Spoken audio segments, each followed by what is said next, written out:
Okay, Assalamualaikum warahmatullahi wabarakatuh.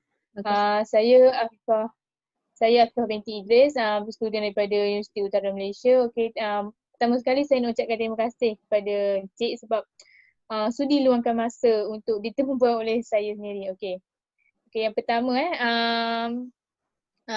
boleh Cik terangkan sedikit tentang latar belakang Cik? Latar belakang saya Mazliana binti Yahya. Saya pelajar Universiti Utara Malaysia dalam SEM 5. Sekarang saya ambil pengurusan kerja sosial. Okay, macam kita tahu sekarang ni pandemik COVID-19 yang berlaku dekat negara kita menyebabkan student banyak yang belajar secara atas talian. Okey, adakah Cik Ana pun turut terlibat dalam pembelajaran secara atas talian? Ya, saya turut terlibat disebabkan Universiti Utara Malaysia mula buat pembelajaran atas talian pada bulan Mac. Jadi kita dah masuk penggalian baru. Sekarang saya SEM 5. Memang sekarang pun kita teruskan lagi dengan mod pembelajaran atas talian lah disebabkan PKP diteruskan kan. Betul.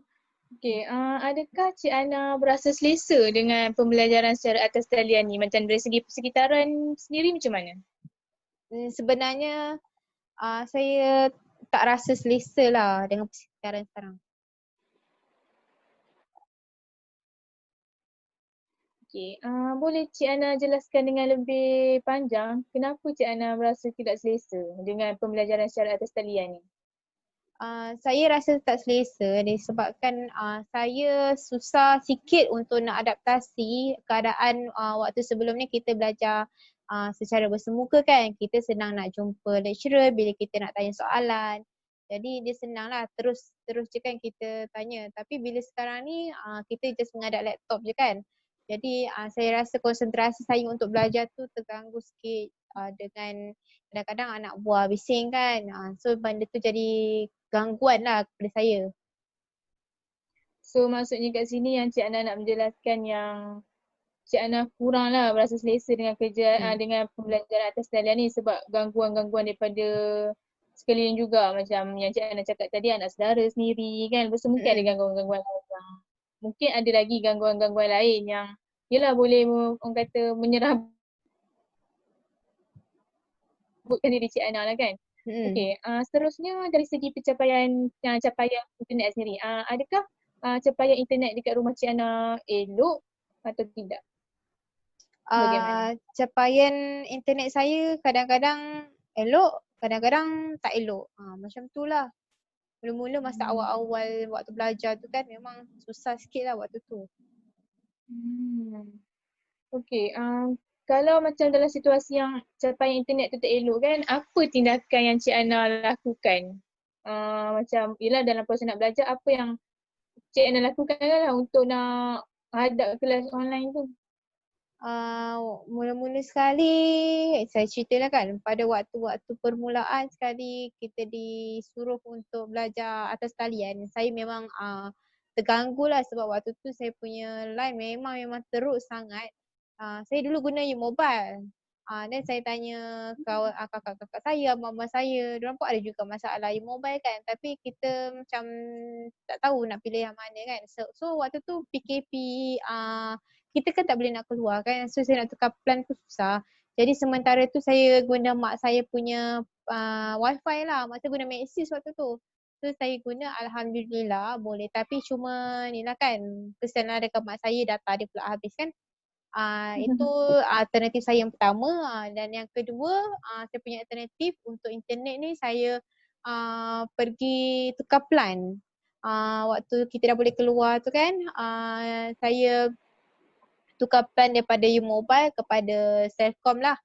Sekarang alhamdulillah capaian saya agak okey lah, tak ada terganggu sangat. Alhamdulillah, okey. Okey, saya rasa macam apa tindakan yang Cik Ana lakukan tu bagi saya betul lah, saya sokong lah sekurang-kurangnya Cik Ana ada usaha macam mana nak bagi internet tu ada dan Cik Ana boleh terus orang kata dapat belajar secara selesa lah sebab setengah student tu tak ambil tindakan mungkin dalam konsep redor je tapi apa yang Cik Ana lakukan ni saya nampak ada usaha dia. Ada orang kata effort Cik Ana untuk bagikan kelas tu berjalan lancar. Okey. Soalan seterusnya, Mm-mm. Adakah pembelajaran secara atas talian ni sendiri memberi tekanan kepada Cik Ana? Untuk tekanan saya rasa tak tekanan sangat. Saya rasa okey lah. Hmm. Mm.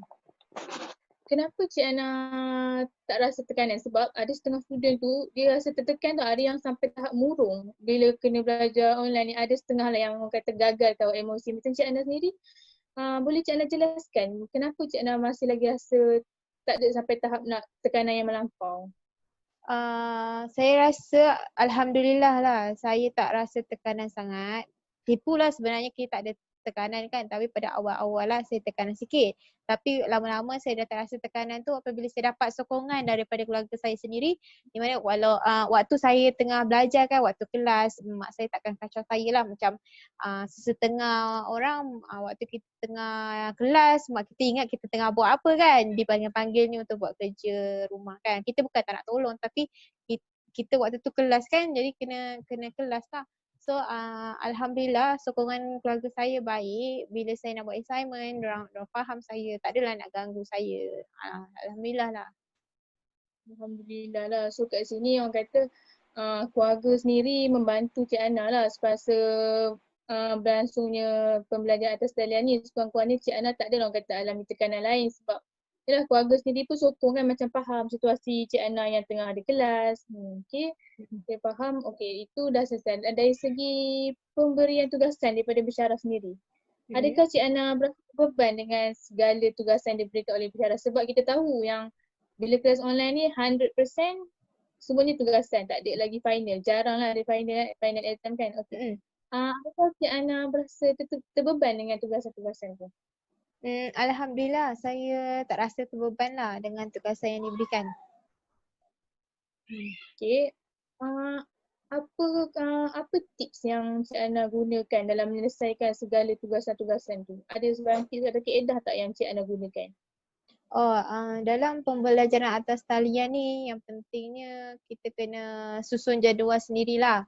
Waktu kita dapat kerja daripada lecturer, kita kena always check dalam subjek ni apa assignment yang doktor berikan, dan bila due date dia. So saya akan collect data daripada subjek yang ini, assignment dia tajuk apa dan bila dia punya due date. So bila kita ada semuanya subjek-subjek yang saya kumpulkan tu, dan saya akan buat satu helai kertas yang terkandungnya semua assignment dan saya akan susun ikut bulan. Kalau bulan 11 assignment dia apa yang perlu saya buat, dan saya akan dahulukan mana due date yang paling dekat lah, saya akan buat dulu assignment tu. Itulah saya punya tips. Oh, bagus tips tu sebab saya rasa sekurang-kurangnya ada jadual yang tunjukkan yang mana tugasan yang kita kena hantar dulu dan mana tugasan yang boleh kita macam bukan dah tangguhkan tapi kita buat kemudian sebab kita kena tangguhkan dulu kerja yang apa yang kena hantar tu kan. Betul-betul saya sokong dengan apa yang Cik Ana lakukan tu. Okay. Okay lah. Kalau diberi pilihan lah kan. Kalau diberi pilihan SEM depan, adakah Cik Ana nak belajar secara atas talian lagi ataupun nak pulang ke kampus belajar secara bersemuka, macam mana? Semestinya saya akan pilih belajar secara bersemuka lah. Itu lebih seronok bagi saya, lebih sesuai untuk diri saya rasa. Okay, boleh Cik Ana jelaskan dengan lebih panjang kenapa Cik Ana memilih cara pembelajaran secara bersemuka? Kenapa? Sebab bila saya boleh bezakan lah sama ada saya belajar bersemuka dengan belajar atas talian. Bila belajar secara bersemuka ni, saya akan lebih faham dengan apa yang cikgu ajar, dan kemudian saya senang nak interaksi dengan lecturer kan. Bila saya tak faham, saya terus tanya. Jadi bila online ni kadang-kadang line tersekat-sekat, ada gangguan. Jadi memberi halangan kepada saya untuk nak tanya soalan.